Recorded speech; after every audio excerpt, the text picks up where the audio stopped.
coupable de haute trahison.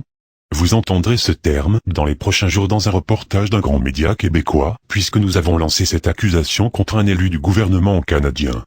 Pour vous préparer à répondre aux critiques que cela soulèvera, regardons ensemble l'importance de la signification des mots. Haute trahison.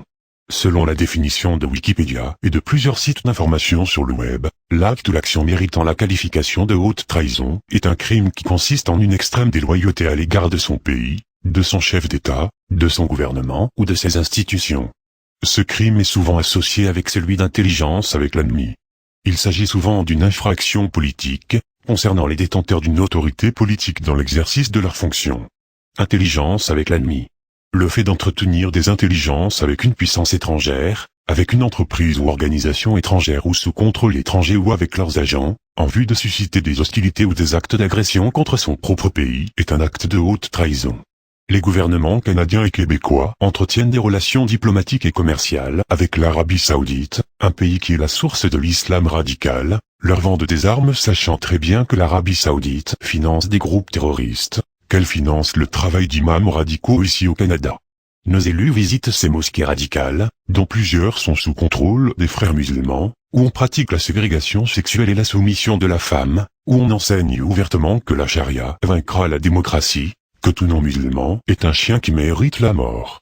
Nos ministres féminins vont même se voiler devant eux et nos élus font des courbettes.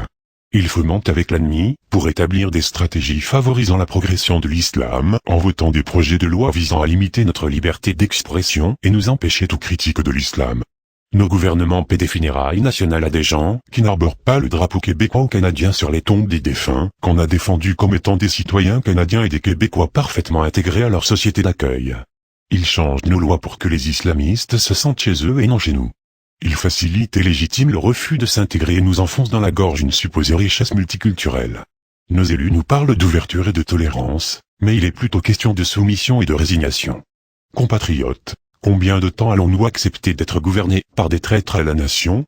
Jusqu'où devons-nous nous abaisser devant l'ennemi? Nous sommes déjà à quatre pattes, et nous serons bientôt relégués au rôle de tapis de porte sur lequel on s'essuiera les pieds. Peuple du Québec et du Canada, nous devons reprendre le pouvoir et nous redonner une vraie démocratie. Le Premier ministre Trudeau a renié sa promesse de modifier notre système électoral, ce qui devait assurer une vraie démocratie en évitant qu'un parti politique puisse prendre le pouvoir avec seulement 34% ou 39% des voix, faisant en sorte que les plus de 60% des électeurs qui n'ont pas voté pour lui n'aient aucun droit de parole.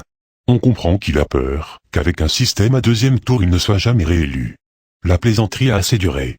La meute doit faire augmenter le pouvoir du nombre. Plus nous serons nombreux, plus les politiciens seront obligés de nous écouter et de nous proposer des solutions qui seront à l'avantage de notre nation, pas à celui des ennemis de notre démocratie et de notre liberté. Nous vivons dans le meilleur pays du monde. Nos élus ne doivent pas remplacer une recette qui a fait de notre pays un succès mondial pour la remplacer par une recette qui a fait des pays islamistes des enfers que les gens cherchent à fuir. Ce sont ces nations qui doivent copier le Canada pour inciter leur peuple à y rester et non le quitter pour venir ici et reproduire les mêmes conditions qui ont fait qu'ils ont dû quitter leur propre pays. Chacun de vous pouvez faire la différence. La démocratie c'est une voix égale à un vote. Il faut mettre de la pression sur nos élus et leur faire comprendre qu'aux prochaines élections nous ne voterons plus en citoyens du monde, mais en citoyens du Canada et du Québec. Que nous allons voter pour ceux qui feront ce qu'il faut pour protéger nos frontières, notre culture et notre mode de vie. La meute a ce pouvoir, si tout le monde s'implique. C'est cela la force du nombre. Ensemble nous pouvons changer les choses.